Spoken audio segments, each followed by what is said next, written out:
Hi, it's your girl Omolara King, and welcome back to my channel. In today's video, we're going to be talking about how Mercury retrograde in Pisces is going to be affecting rising signs from February 26th to March 20th. Okay, so if you don't know how to calculate your rising sign, I'm going to show you how to get your entire birth chart. Okay, it's going to give you, like, by the time you're done reading it through, you're going to be thanking me. I promise you that you're going to be thanking me. So what you need is your birthday.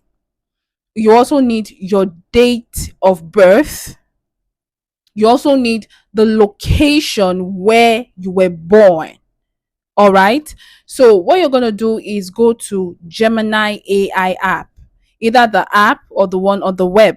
They are the same thing. Okay, so you can use the one on the web if you don't want to download the app. So once you go there, you're going to tell it to give you accurate information on your natal birth chart. Natal, Natal, natal birth chart. I'm still going to put the prompt in the comments, in the description. Okay, sorry, in the comments. Yes, I'll pin it in the comments. So it should give you accurate natal birth chart.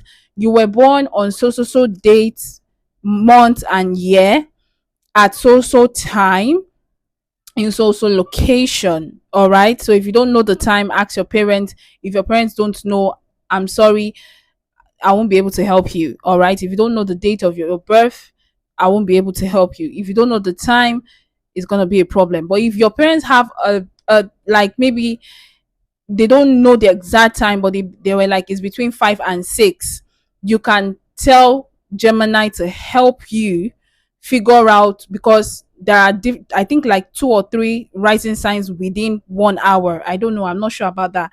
I think two.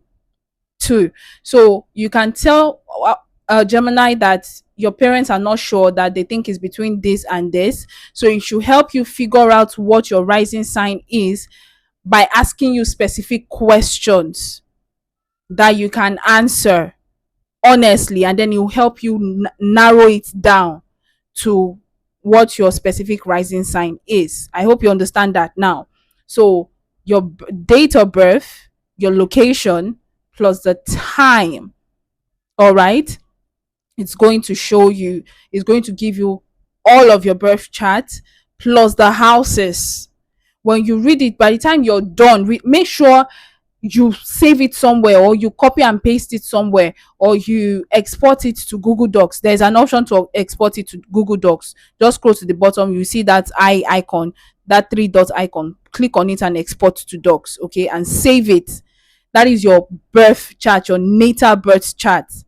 If you combine that with your destiny numbers and your chakra, guy, girl, you're undefeated. You would have an amazing um understanding of yourself. You even have an amazing understanding of your money, your finances, your career, how you spend, what you're supposed to do, how you are the way you are, the kind of people you attract into your life, where you're facing challenges. Your natal birth chart is going to help you out in this area.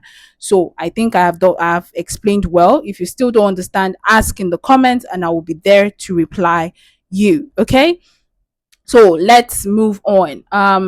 Like I said, in astrology, your rising sign, which is your ascendant, that's the way the world sees you. Your sun is for your core personality, but your rising sign is the way the world sees you, and that is where retrograde is hitting the most. So it's often more accurate for predicting Mercury retrograde because it determines the specific houses, areas of life that are physically being hit. So since this retrograde is in Pisces during the fire horse year, here is exactly how it affects each rising sign. So if you're an Aries rising, it's going to hit your 12th house, which is the house of subconscious, secrets, and mental health. So symptoms you will be experiencing is vivid, confusing dreams and feeling low battery. The fire horse wants you to act, but your energy is leaking. So make sure you're watching out for hidden enemies or secrets coming to light. You're required to introspect, go into stealth mode, and heal old psychological wounds.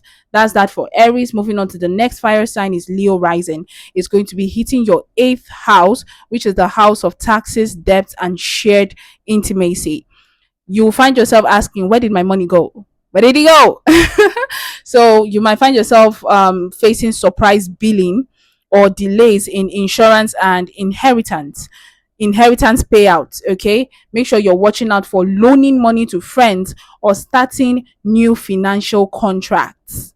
Okay, so what you're required to do is audit. Use the fire horses drive to hunt down every leak in your bank account. Okay, good. Now moving on to Sagittarius rising.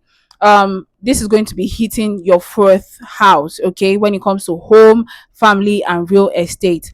And symptoms you could be experiencing are things breaking in the house, whether plumbing or Wi-Fi. Your data might be down, your network down, tension with parents or tension with your neighbors or roommates flaring up. Okay, so you're required, watch out for moving house or signing a lease before March 20th. Okay, be very careful about that.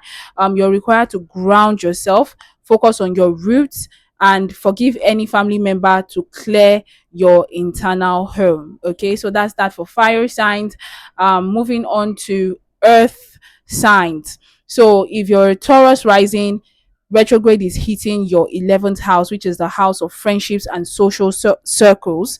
Okay, you might be experiencing symptoms of massive miscommunication in the group chat, friends from the past ghosting you or resurfacing with drama. Make sure you're watching out for technology glitches during networking or online events. You're required to practice something called detachment. Don't take social flakiness personally. And that's that for Taurus rising. Moving on to Virgo rising.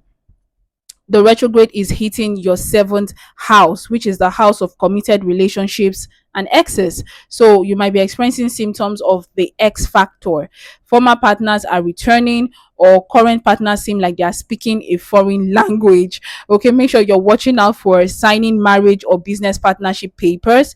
You're required to listen. Stop trying to fix the other person and just hold space for them. Now, moving on to Capricorn rising, the retrograde will be hitting your third house, which is the house of communication, siblings, and cars. So, you'll be experiencing symptoms of your phone dying without like dying on you, your GPS failing, or your brother or sister being extra difficult. Make sure you're watching out for hasty replies. You're prone to telling it like it is, and you might regret that later. So you're required to edit, double check every text before you send them, and leave 20 minutes early for any place that you are going to. And that's that for earth signs. Moving on to air signs. If you're Gemini rising, the retrograde will be hitting your 10th house, which is the house of career and public reputation. You might be experiencing symptoms of your boss being vague or a promotion being delayed. People might misunderstand your professional brand. Make sure you're watching out for sending a risky email to the wrong person at work. And you're required to refine yourself, re-edit your resume or business strategy instead of launching new ones. Okay, so moving on to the next air sign, which is Libra rising. The retrograde is going to be hitting your sixth house, which is the house of daily routine, work, tax, and health. So you might be experiencing symptoms of total chaos in your schedule. Appointments are missed and your diet feels impossible to maintain. Make sure you're watching out for ignoring check engine lights, both in your car and in your body. Okay, you're required to be organized. Get back to the basics, clean your desk, fix your sleep schedule. And that's that for air signs. I'll be right back because time is up here. So this is for water signs. If you're Cancer rising, the retrograde will be hitting your ninth house, which is the house of travel, legal matters, and higher wisdom. So symptoms you could be experiencing are flight delays, lost luggage, or confusion regarding a course or certification. So make sure you're watching out for getting into philosophical firefights with people who don't agree with you. You're required to do research, reread a book that changed your life, and stay local if possible. Moving on to the next water sign, we have Scorpio rising. The retrograde will be hitting your fifth house, which is the house of creativity, romance, and children. So you might be experiencing creative blocks or realizing a crush isn't who you thought they were. Watch out for dramatic situationships that have no future. You're required to play. Return to an old hobby or craft you loved as a child. Or and lastly, for Pisces rising, well, you're the host of the month, so the retrograde is hitting you right in the first house, right in the first house, the house of identity, appearance, and physical body. Let's see if it's going to be a good one. So symptoms you might be experiencing is feeling invisible, misunderstood, or foggy. You might feel like you've lost your spark. Watch out for major haircuts, tattoos, or plastic surgery. You won't like the result later. You're required to reflect. Who are you becoming in this fire horse year? Don't decide yet. Just observe. And that's that for all rising signs. So what you're going to do is, I've already made for zodiac signs already, so make sure you're watching for zodiac signs and your rising. So you have your sun, your rising, you get more accurate information. I'm also doing for each birthday group as well as life path numbers. So when you watch for your birthday group, you also watch for your life path number in order to get an accurate information on how this retrograde will be hitting you. Okay, so thank you guys for watching so far. See you in the next one. I love you. Bye. Mwah.